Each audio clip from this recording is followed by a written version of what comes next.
नमस्कार.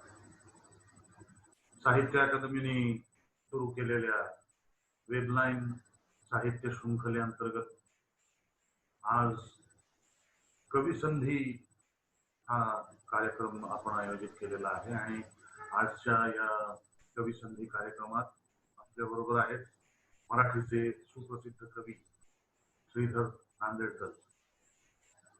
साहित्य अकादमीच्या वतीनं या कवी संधी कार्यक्रमात मी नांदेडकर सरांचं मनपूर्वक स्वागत करतो आणि सुरुवातीलाच त्यांनी या कार्यक्रमात सहभागी होण्याची संमती दिली आणि आनंदाने ते सहभागी झाले. त्याबद्दल मी त्यांचे आभारही मनपूर्वक मानतो.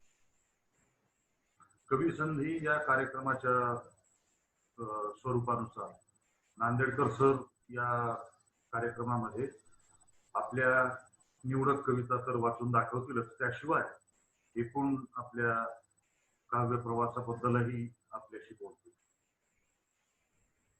सुरुवातीला त्यांनी त्यांच्या काव्य प्रवासाबद्दल थोडक्यात आपल्याला सांगावं आणि नंतर त्यांनी त्यांच्या कविता आपल्याला इथे वाचून दाखवल्या. श्रीधर नांदेडकर यांचे आतापर्यंत 2 कविता संग्रह प्रसिद्ध झालेले आहेत.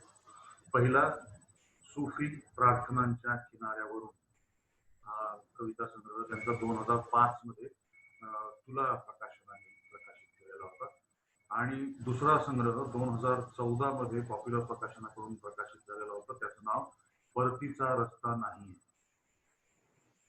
या 2 कविता संग्रहांशिवाय अर्थातच नांदेडकर सरांच्या कविता वेगवेगळ्या मासिकातून नियतकालिकातून सातत्यानं आपण वाचतोच आहोत.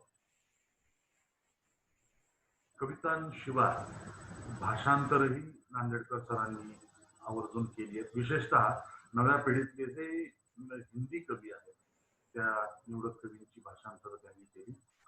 त्याशिवाय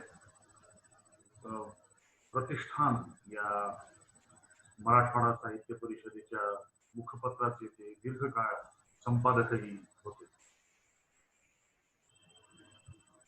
साहित्य अकादमीसाठी त्यांनी साहित्य अकादमीच्याच इंग्रजीतून प्रकाशित होणाऱ्या द्वैमासिकात इंडियन लिटरेचर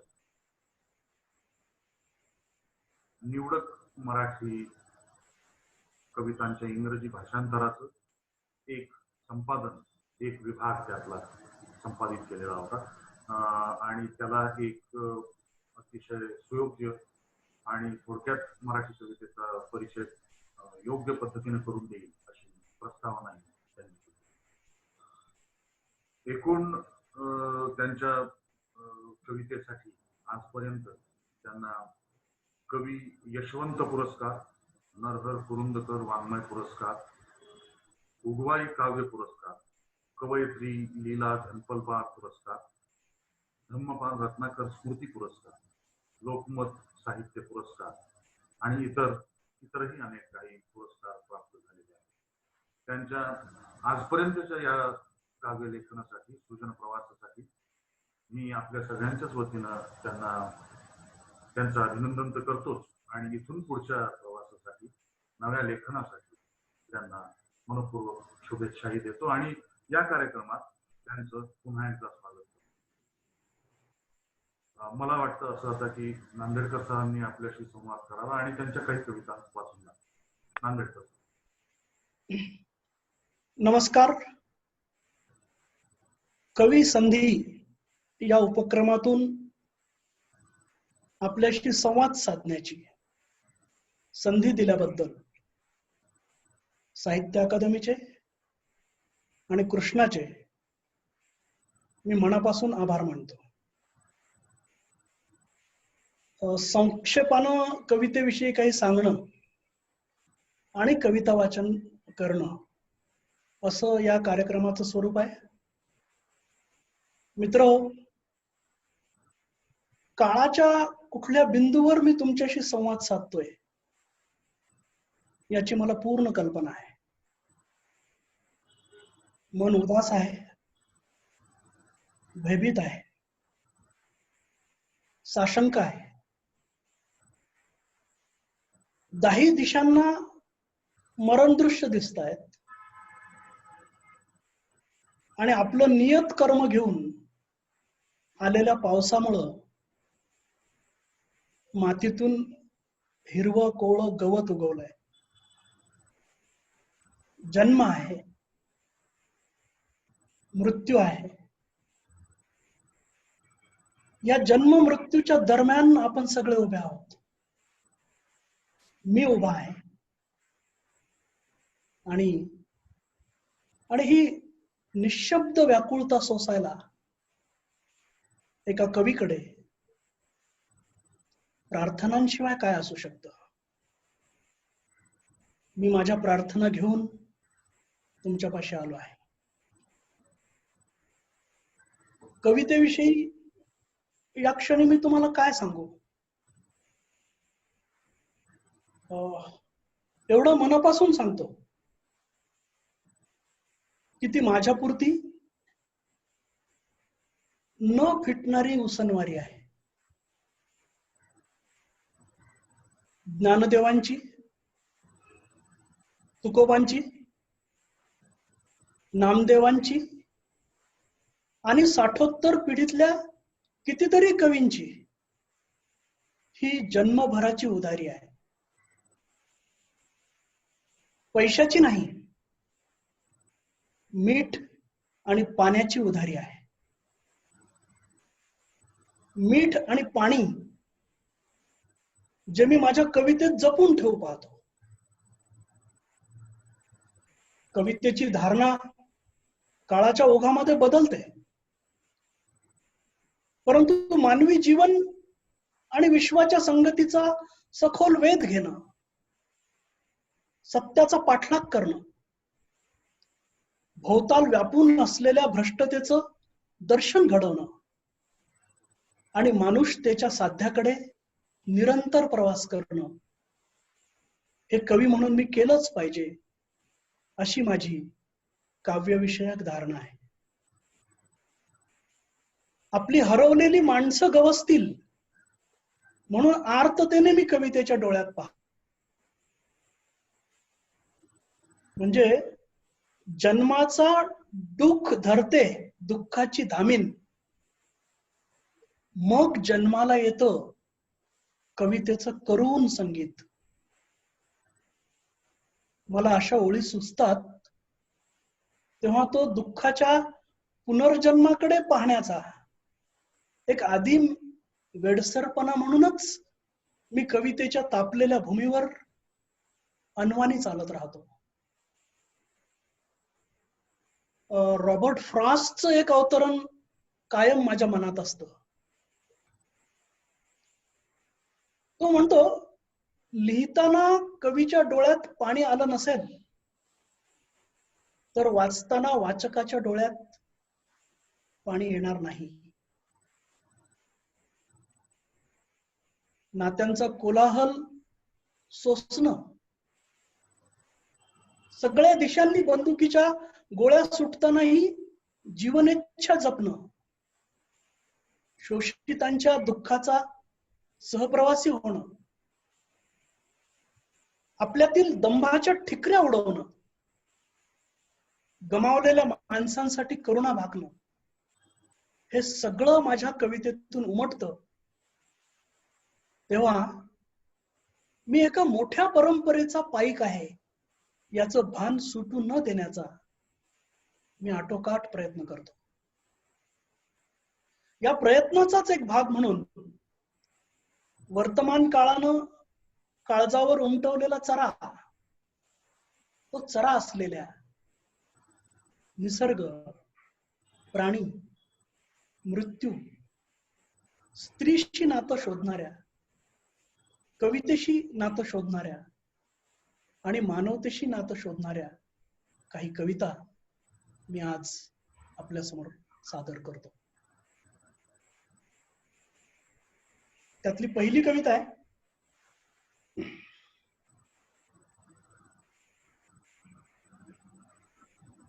किती मलूल दिसते ही पृथ्वीची झोपडी,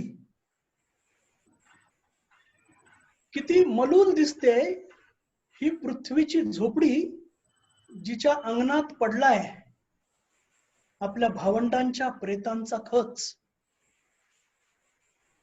आणि उरलीत ती माणसं कुठे आहेत? ती झाली आहेत दुःखाची हलती झाडं. माती, अग्नी आणि पाण्याला उद्देशून उमटतायत शब्द. माती, अग्नी आणि पाण्याला उद्देशून उमटतायत शब्द. स्वीकार करा आमचे हे निरपराध रक्त नात्याचे गाठोडे. आणि उमटते शांतीची प्रार्थना हुंदक्यांच्या दरम्यान. आणि उमटते शांतीची प्रार्थना हुंदक्यांच्या दरम्यान.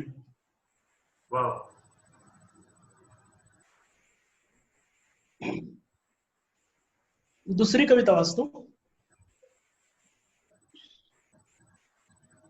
मरणाच्या गरगरत्या चाकावर आकार घेत आहे माणुसकीचं मऊ ओलं मडकं. मरणाच्या गरगरत्या चाकावर आकार घेत आहे माणुसकीचं मऊ ओलं मडकं. आम्ही असू किंवा नसू, आम्ही असू किंवा नसू, तुमच्या गोड चिवचिवाटासाठी गच्च भरलेलं नितळ पाण्याचं भांड असेल माग ठेवलेलं. आम्ही असू किंवा नसू, तुमच्या गोड चिवचिवाटासाठी गच्च भरलेलं नितळ पाण्याचं भांड असेल माग ठेवलेलं. जिथे असू तिथून ऐकू या पृथ्वीची पहाट किलबिल. जिथे असू तिथून ऐकू या पृथ्वीची पहाट किलबिल.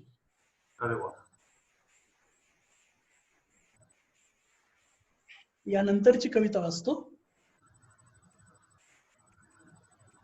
एक खून करण्याची मुभा मिळाली तर पृथ्वीवर रक्ताचा एक थेंब न सांडू देता नाकारेन ती हिंसा.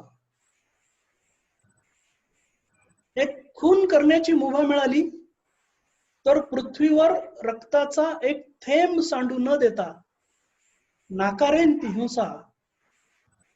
एक जन्म निवडण्याची मुभा मिळाली तर जमिनीत कणखर उभं राहणाऱ्या गच्च पानांच्या झाडाची निवड करेन. अरे वा. एक जन्म निवडण्याची मुभा मिळाली तर जमिनीत कणखर उभं राहणाऱ्या गच्च पानांच्या झाडाची निवड करेन. त्याच्या कुशीत निर्भय होऊन गाढ झोपलेली 1000 पाखरं पाहिली आहेत मी. 1000 पाखरं पाहिली आहेत. सुंदर, अतिशय सुंदर. यानंतरच्या कवितेला शीर्षक आहे जादू.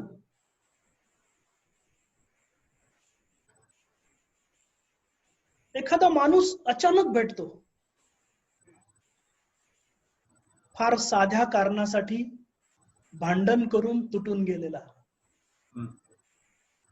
एखादा माणूस अचानक भेटतो, फार साध्या कारणासाठी भांडण करून तुटून गेलेला. किंवा असा एखादा माणूस ज्यानं तुम्हाला जन्माचा लळा लावला कधी काळी आणि हरवला काळाच्या ओघात. असा एखादा माणूस ज्यानं तुम्हाला जन्माचा लळा लावला कधी काळी आणि हरवला काळाच्या ओघात अचानक भेटतो आणि म्हणतो, कसा आहेस तू? अचानक भेटतो आणि म्हणतो, कसा आहेस तू? तेव्हा टचकन टिचतं आपल्या डोळ्यातलं तुडुंब मडकं. तेव्हा टचकन टिचतं आपल्या डोळ्यातलं तुडुंब मडकं.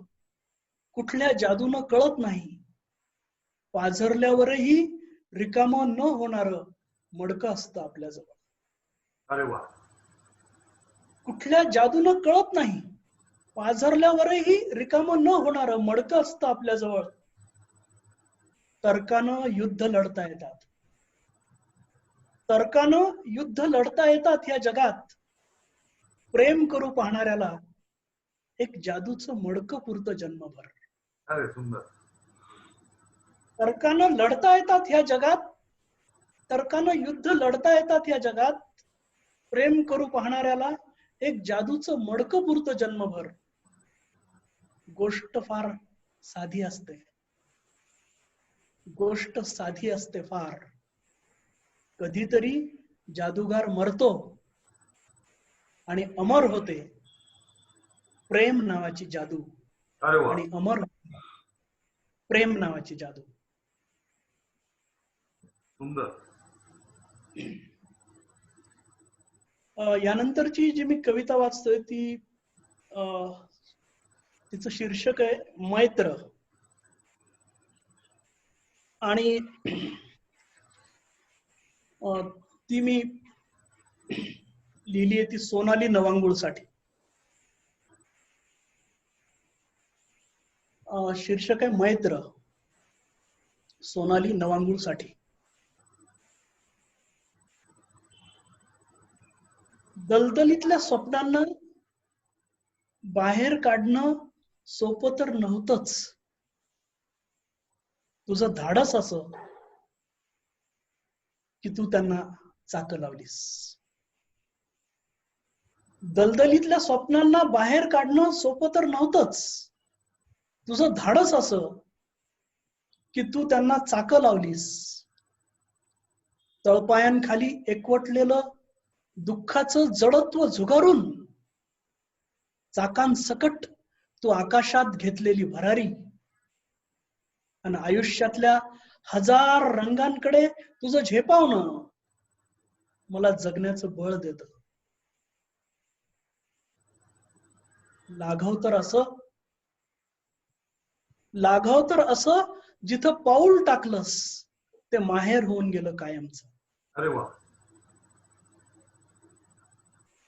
सहानुभूतीचा हात जवळ येतोय अशी चाहूल लागता क्षणीच वीज होऊन कडाडणं सोपं तर नाहीच सखी या दुनियेशी व्यवहार करणं.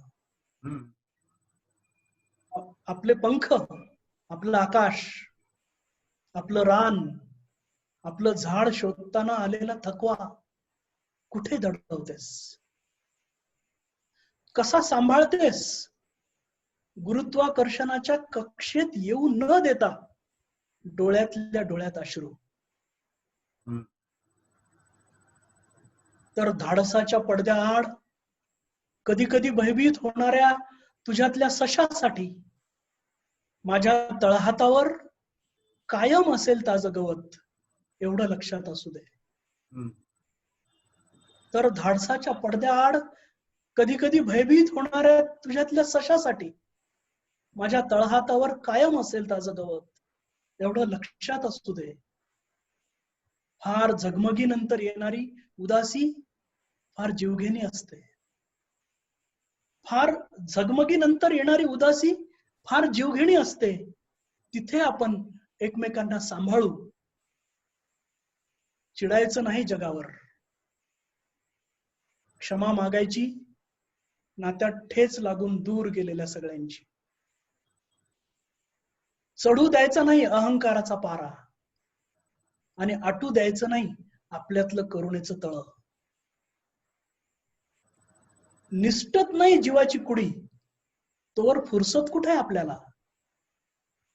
खूप लिहायचंय स्पर्श ज्ञान मधून अंध मित्रांसाठी. आरंभ मधल्या गतिमंद मुलांच्या गलक्यात गाणं म्हणत राहायचंय. चित्र पाहायचीत डोळे भरून, संगीत ऐकायचंय मन भरून. आपण नेहमी अर्थाच्या शोधात राहू. तू उलगडून दाखव मला अभिजात चित्रपटांचा अर्थ. तू उलगडून दाखव मला अभिजात चित्रपटांचा अर्थ. मी वाचून दाखवीन तुला जगातल्या सर्वोत्तम कविता. मी वाचून दाखवीन तुला जगातल्या सर्वोत्तम कविता. अतिशय सुंदर कविता आहे. यानंतर मी 2 कविता माझ्या पहिल्या संग्रहातल्या वाचतो. सुफी प्रार्थनांच्या किनाऱ्यावरून या संग्रहातल्या या कविता आहेत. त्यातल्या पहिल्या कवितेचं शीर्षक आहे रावा. रावा. हे पिंजऱ्याचं दार उघडं टाकून आता माझं इमान तपासलं जात आहे. हे पिंजऱ्याचं दार उघडं टाकून आता माझं इमान तपासलं जात आहे. ह्या लोखंडी पट्ट्यांच्या जाळ्यात मला गर्द लखडत्या पानांच्या फांदीत राहिल्यासारखं वाटतं वर्षानुवर्षांच्या सवयीनं. मी विसरणार नाही कोवळ्या हातांनी मला भरवलेली भिजकी डाळ. मी विसरणार नाही कोवळ्या हातांनी मला भरवलेली भिजकी डाळ, हिरवी काळपट मिरची, माझ्या आजूबाजूला उमटलेली लालबुंद छोटी फळं, त्यांची अवीट गोडी मी विसरणार नाही. मला जी शीळ शिकवली विठ्ठलाचं नामस्मरण आणि तुमची नावं, तीही नाही विसरणार. घरातली गजबज टाळून माझ्या मागल्या अंगणात झाडाखाली येऊन माझ्या घराला गोल फिरवत तुमचे डोळे भरून आलेले मी विसरणार नाही. माझ्या मागल्या अंगणात झाडाखाली येऊन माझ्या घराला गोल फिरवत तुमचे डोळे भरून आलेले मी विसरणार नाही. मला झेपावत नाही आता ह्या ऋणानुबंधाच्या गर्द फांदीतून माझे पंख दुखतात. मला झेपावत नाही आता ह्या ऋणानुबंधाच्या गर्द फांदीतून माझे पंख दुखतात. तुम्ही दिलेल्या स्वच्छ पाण्याच्या भांड्यावर वाकून स्वतःचं प्रतिबिंब न्याहाळताना मी सहज कोलमडून पडेन केव्हाही. माझ्या पंखांचा रंग तांबूस पिवळट झालाय.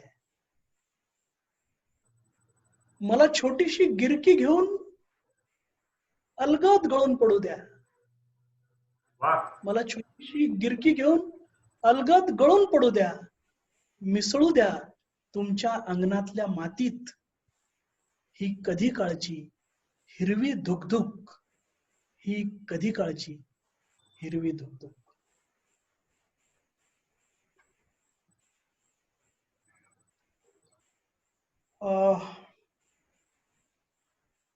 सर या नंतरची दिवाभीत नावाची सुद्धा कविता आहे. हो, दिवाभीत मला सहज आठवलं म्हणून. हो, वाचतो मी तुमच्यासाठी ती वाचतो. धन्यवाद.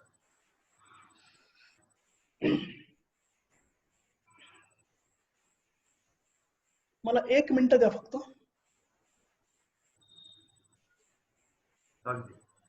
हा, दिवाभीत. दिवाभीत होऊन ह्या दूरच दूर तारेवर मी झेलतो तुमचं भय. दिवाभीत होऊन ह्या दूरच दूर तारेवर मी झेलतो तुमचं भय. तुम्ही हटकून मुलांना माझ्या विरुद्ध दिशेला फडफडत्या चिमण्यांचा थवा दाखवता. तुम्ही हटकून मुलांना माझ्या विरुद्ध दिशेला फडफडत्या चिमण्यांचा थवा दाखवता. वाचवता तुमच्या पाखरांशी माझी नजर भेट. वाचवता तुमच्या पाखरांशी माझी नजर भेट. आणि मी पिचलेल्या मनानं आठवतो ढोलीत चाचपडणारी माझी बाळं. आणि मी पिचलेल्या मनानं आठवतो ढोलीत चाचपडणारी माझी बाळं. कधी मी तुमच्या वाटेवर येऊन बसलोय? कधी मी तुमच्या वाटेवर येऊन बसलोय? कधी माझ्या बसक्या चोचीनं तुमचं रक्त काढलंय? कधी शिटलोय तुमच्या खांद्यावर? कधी जाणवू दिलाय का माझा तुम्हाला वाटणारा ओंगळ स्पर्श? माझ्या हिरवट डोळ्यात कधी बघितली आहे तुम्ही वासना? मी कधीही तुमच्या तळहातांनी माझ्या पंखांवर हात फिरवण्यासाठी दयायाचना केली नाही. मी कधीही तुमच्या तळहातांनी माझ्या पंखांवर हात फिरवण्यासाठी दयायाचना केली नाही. तुमच्या अंगणात आगंतुक होऊन कडमडलो नाही. मी तुमच्या भल्या बुऱ्या आयुष्यात कधीच दुःख कालवलं नाही. काहीही अशुभ होऊ दिलं नाही. तुमच्या चेष्टेनं मारलेल्या एखाद्या दगडानं देखील मी जखमी होऊन कोसळू शकतो या उंचच उंच तारेवरून जमिनीवर. तुमच्या चेष्टेनं मारलेल्या एखाद्या दगडानं देखील मी जखमी होऊन कोसळू शकतो या उंचच उंच तारेवरून जमिनीवर. जिथं कोसळेल तेवढाच उरेल अशुभाचा ठिपका. जिथं कोसळेल तेवढाच उरेल अशुभाचा ठिपका. त्या पसाभर अपराधाला मुंग्या लागोत तात्काळ. त्या पसाभर अपराधाला मुंग्या लागोत तात्काळ. वा वा.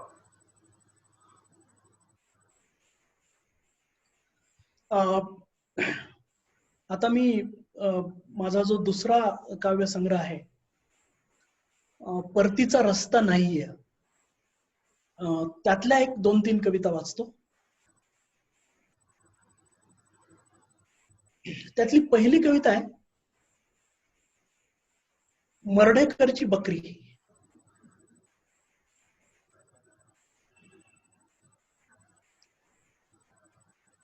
कसायांची वस्ती ओलांडून लांबच लांब पायपीट केल्यावर सापडतं मर्ढेकरच्या बकरीला पुन्हा पाला खाऊ घालणाऱ्या कवीचं घर. आपल्या कोकरांसाठी आपल्या माघारी ही गवताची गोड पेंढी ठेवता आली पाहिजे म्हणून पाठ्यपुस्तकात नसलेली एक कविता तो आपल्या मुलीला शिकवतो. अशी दिवे लागण होत नाही, असं घर उरलं नाही, अशी ओसरी, असं अंगण, असं झाड नाही जिथं बसून मुलांच्या स्वप्नात मुक्ताईच्या समाधीवरचं फुलपाखरू सोडून देता येईल. ही आणि फार लांबवर चालत मी आलोय हे तर खरंच आहे, पण माझ्या पाठीवरच्या पिशवीतून आभासी दुनियेतल्या आयत्या दृश्यात बेभान झालेली आणि जिभा झडून गेलेली एक पिढी दाखवणार दुःस्वप्न प्रवास करत आहे. नद्या ओलांडत राहीन, समुद्रकाठ आणि डोंगर दऱ्या तुडवत राहीन, ही पायपीट मी थांबवणार नाही. उरल्या सुरल्या कावळ्यांचे शकून झेपावतील तुमच्यासाठी. तुमची खिडकी उघडी असू द्या, तळहातावर चोच ऋतून उचलू द्या दही भाताची मूद. अनंत होणाऱ्या शाळकरी पोरांच्या अंगावर सांडू द्या कवितेचे शब्द. येणाऱ्या ऋतूत एक फांदी डवरली पिलांसाठी तरी ढोलीतल्या अंधारात आपण समाधानाने मान टाकू. जग रहाटी थांबत नाही, चुकत नाही मावळतीची वेळ. जाताना मनातल्या मनात मी तुझ्यासाठी एवढंच म्हणतो, गवताचा वास असो कायम तुझ्या लिहित्या हाताला. अरे वा. जाताना मनातल्या मनात मी तुझ्यासाठी एवढंच म्हणतो, गवताचा वास असो कायम तुझ्या लिहित्या हाताला. तिला सोड इकडे, गळ्यातले हात काढ जरासे. तिला सोड इकडे, गळ्यातले हात काढ जरासे. परंपरेच्या डोळ्यात खोल पाहू दे मला. ये हुंदड धाव माझ्या दिशेनं. ये हुंदड धाव माझ्या दिशेनं. तुझ्या खुराचा घाव सोसून मी भाषेच्या माळावर चरत राहीन. तुझ्या खुराचा घाव सोसून मी भाषेच्या माळावर चरत राहीन.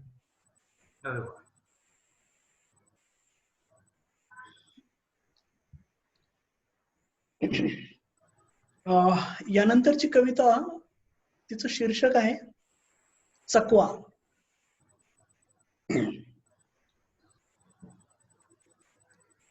कोण होतं?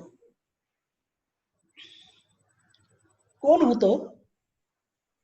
ईश्वरच असेल बहुधा, तोंड लपवत होता म्हणजे. कोण होतं? ईश्वरच असेल बहुधा, तोंड लपवत होता म्हणजे. तोच असेल सूर्याचं चाक डोंगरावरून घरंगळताना, कॅन्सर हॉस्पिटलच्या मागच्या अंगणातल्या झाडाखाली उभं राहून खिडकीतल्या माझ्या वडिलांना खुणावताना. सूर्याचं चाक डोंगरावरून घरंगळताना, कॅन्सर हॉस्पिटलच्या मागच्या अंगणातल्या झाडाखाली उभं राहून खिडकीतल्या माझ्या वडिलांना खुणावताना. मग एकदा त्याच्याकडे आणि एकदा माझ्याकडे पाहताना मला वडील दिसले. माणूस तोच असतो नात्यांची नावं बदलून. माणूस तोच असतो नात्यांची नावं बदलून. देवाचा चकवा कुणाला चुकत नाही. रस्त्यावर उभं राहून ओळखीच्या सगळ्या माणसांना माझ्या ओसरीवर थोडा वेळ बसून मग पुढच्या प्रवासाला जा म्हणणारा एक वारकरी. देवाचा चकवा होतो आणि एक पताका फडफडत डोळ्याआड होते. देवाचा चकवा होतो आणि एक पताका फडफडत डोळ्याआड होते. सूर्याचं चाक कुठं निखळून जात असेल की सगळ्या आभाळभर एवढा भडका उडतो रंगाचा. कोणते चिमुकले हात असतील की आभाळ पुसताना दिसत नाहीत आणि अंधाराचा फळा गरगरतो सगळ्या दिशांनी. मला या हलत्या फळ्यावर इतक्यात निरोपाची कविता लिहायची नव्हती. मला या हलत्या फळ्यावर इतक्यात निरोपाची कविता लिहायची नव्हती. जो तुम्हाला घेऊन देता आला नाही असा एक गरम कोट हातात घेऊन मी रस्त्यावर उभं राहून शोधतोय थंडीनं कुडकुडणारा एक निनावी माणूस. थंडीनं कुडकुडणारा एक निनावी माणूस.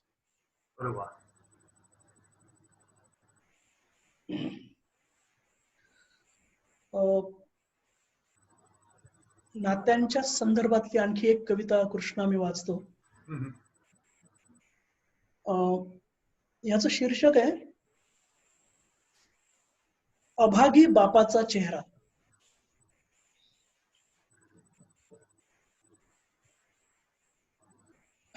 या जगातल्या कोणत्या बापाकडं असेल असं जादूचं मेन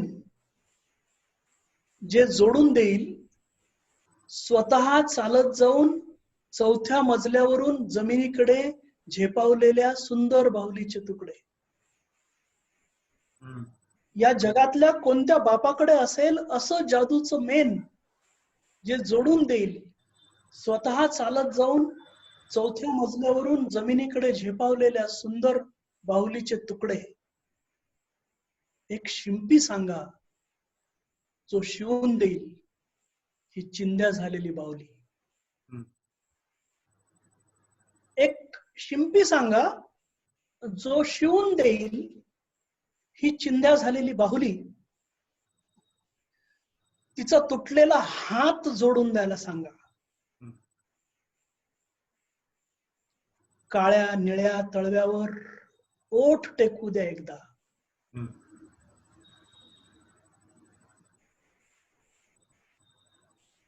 आग लागू द्या घामाच्या पैशाला, ज्याचा धसका घेऊन अंगणातलं एकुलतं फुलपाखरू कायमचं उडून गेलं. हम्म. कापसाच्या बोळ्यानं तिच्या डोळ्यातलं रक्त आणि पाणी पुसा. तिला शेवटचा पाहू द्या अभागी बापाचा चेहरा. तिला शेवटचा पाहू द्या अभागी बापाचा चेहरा. हम्म. नांदेडकर सर, आतापर्यंत तुम्ही ज्या तुमच्या कविता वाचल्या त्या तुमच्या संग्रहातून तुम्ही निवडलेल्या होत्या. सुफी प्रार्थनांच्या किनाऱ्यावरून आणि परतीचा रस्ता नाही, या दोन संग्रहांमधल्या काही कविता निवडून तुम्ही आता वाचल्या. मला असं वाटतं की न प्रकाशित झालेल्या सुद्धा काही कविता तुमच्या नक्कीच आहेत. त्यापैकी तुम्ही काही वाचून दाखवू शकाल, तसं आवडेल का तुम्हाला? हो हो नक्की. ती अशी की त्यातल्याही काही तुम्ही वाचून दाखवाल? हो नक्की नक्की वाचतो मी काही. दोन्ही संग्रहात नसलेल्या काही कविता वाचतो मी.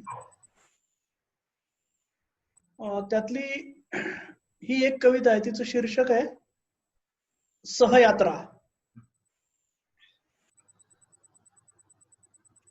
आपल्या उपस्थितीनं पाखरं बिचकू नयेत म्हणून खिडकी बंद ठेवली झाडाजवळची. रात्रीतून भरून ठेवलं पाण्याचं मडकं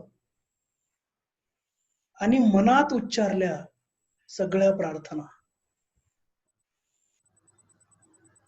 मौनाला अहंकार समजू नकोस अशी मनातल्या मनात विरवणी केली. ह्या कडाक्याच्या थंडीत खोप्यात किंचित मळका कापूस ठेवला. कवी होणं म्हणजे अशा धुकाळ अंधाऱ्या गारठ्यात थोडीशी ऊब असावी यासाठी धडपडणं.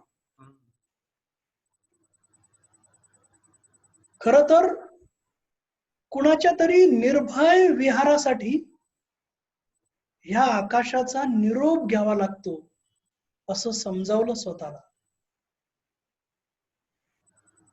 जसं वस्तीतलं लहानसं पोरगं धावत्या आगगाडीला हात हलवतं, तशी दुरून पाहत राहीन जिवलगाची सर्जन यात्रा. अरे वा. जसं वस्तीतलं लहानसं पोरगं धावत्या आगगाडीला हात हलवतं, तशी दुरून पाहत राहीन जिवलगाची सर्जन यात्रा. तिकडं रानात झाडाखाली कुडकुडणाऱ्या कुत्र्याच्या छोट्याशा पिलाशी आत्म्याची अदलाबदल करेन. तिकडे रानात झाडाखाली कुडकुडणाऱ्या कुत्र्याच्या छोट्याच्या पिलाशी आत्म्याशी अदलाबदल करेन आणि स्वतःला कापडात लपेटून त्याच्या अंगावर कुणी पांघरून घालेल म्हणून वाट पाहत राहीन. त्याच्या अंगावर कुणी पांघरून घालेल म्हणून वाट पाहत राहीन.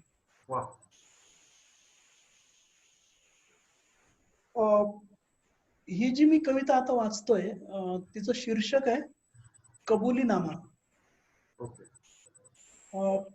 पुरुष म्हणून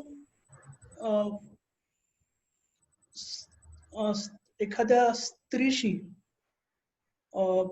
मी काय नातं शोधू पाहतो, मी काय कबूल करू पाहतो तिच्या समोर, हे ह्या कवितेतून मी सांगतोय.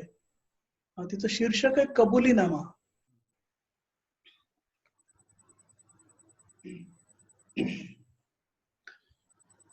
एवढा गुन्हा कबूल करू दे, एवढा गुन्हा कबूल करू दे, पुरुष जातीनं 1000 वर्ष केलेल्या तुझ्या अपमानाचा सल सांगू दे सगळ्यांदेखत.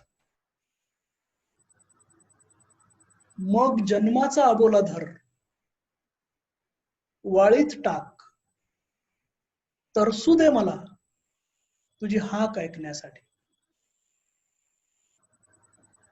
पीठ मळताना जे थेंब सांडले डोळ्यातून, त्या खारट भाकरीचा तुकडा पिंजऱ्यात ठेव.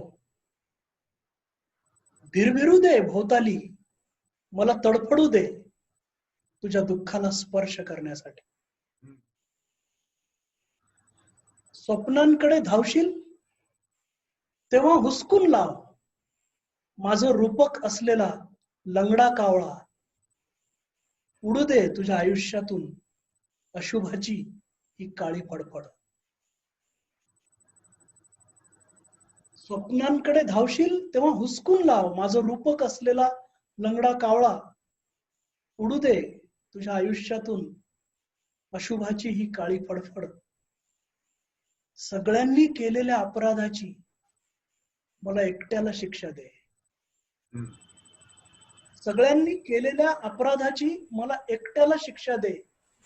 तुझं आकाश, तुझं झाड, तुझं अंगण, तुझी कूस नाकार मला एकाकीपणाच्या तापल्या वाळूत. भाजू दे माझे तळपाय.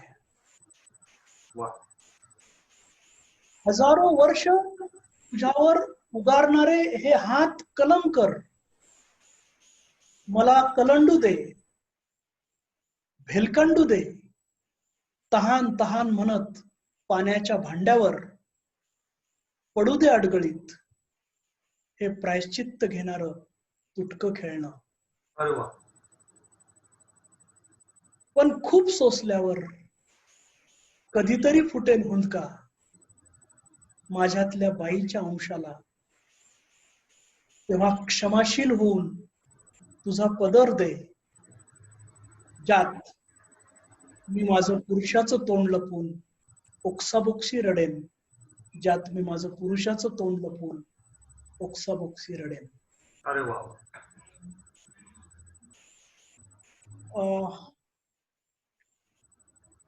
याच मालिकेतली मी एक कविता आणखी वाचतो. तिचं शीर्षक आहे सोबत.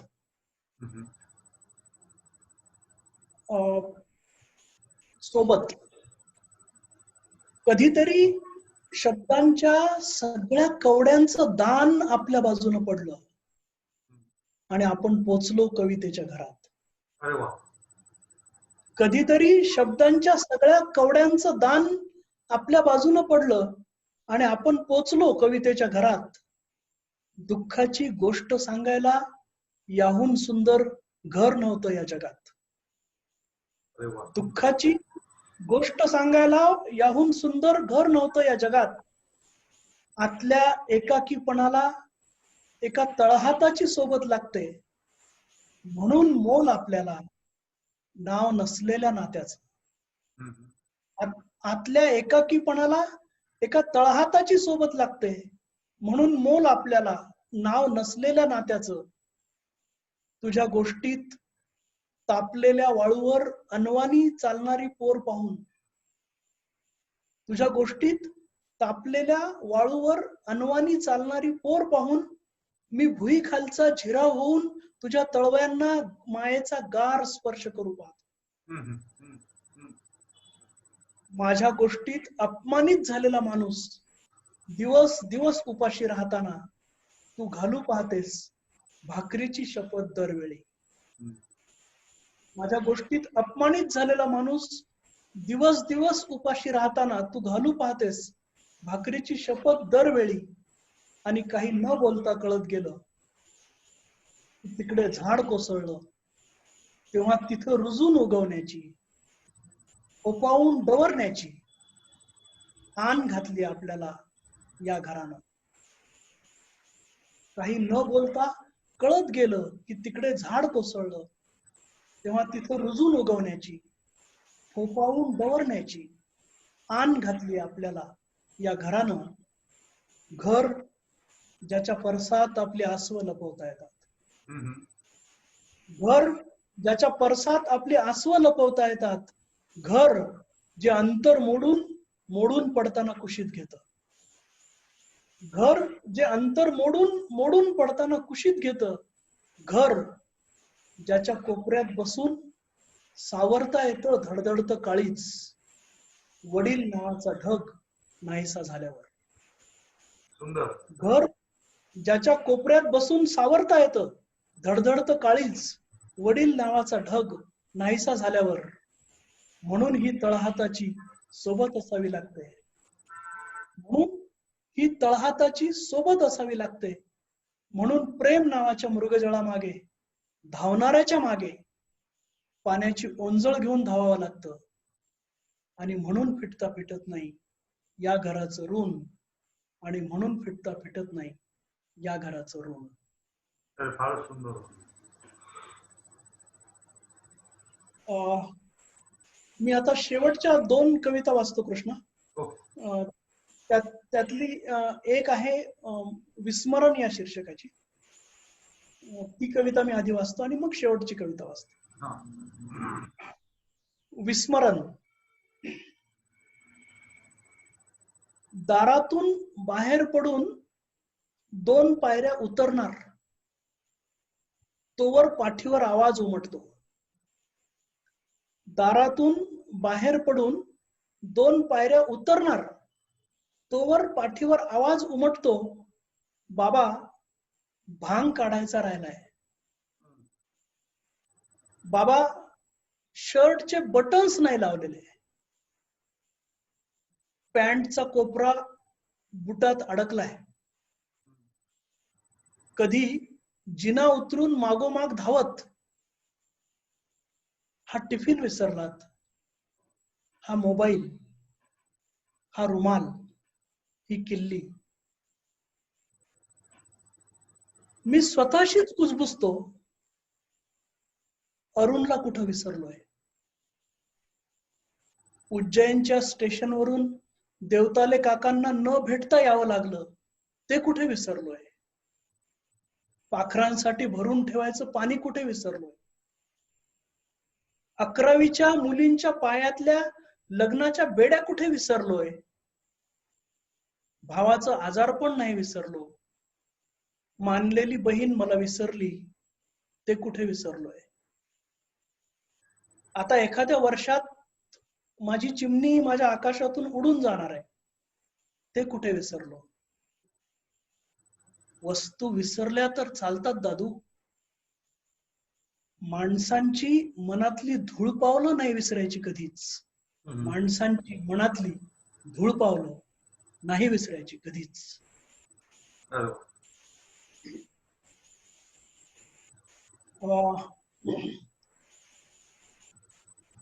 साहित्य अकादमीचे आणि तुम्हा सर्व रसिकांचे मी पुन्हा एकदा मनापासून खूप आभार मानतो. तुमच्याशी संवाद साधताना आपल्या मनावर काळाचं आलेलं दडपण थोडस कमी होतंय असं मला वाटलं. तुमच्या सुखदुःखात सहभागी मी होतोय असंही मला वाटलं. मित्रहो, मी आता शेवटची कविता वाचतो. तिचं शीर्षक आहे एकोपा.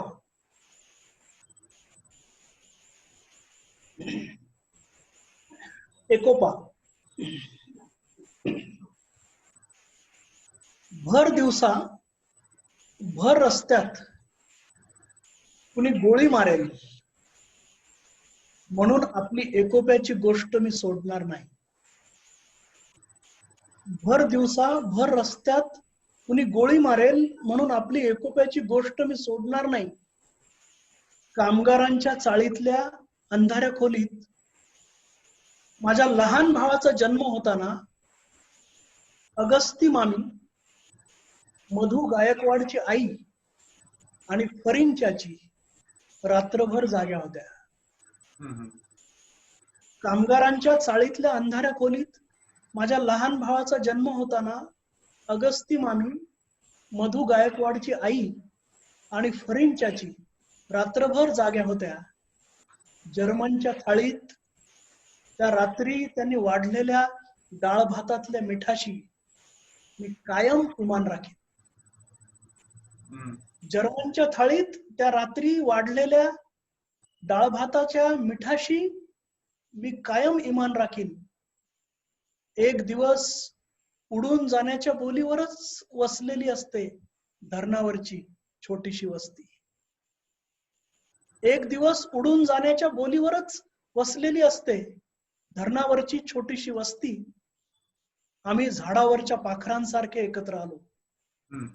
प्रेमळ कलकल केली आणि पांगलो 10 दिशांनी.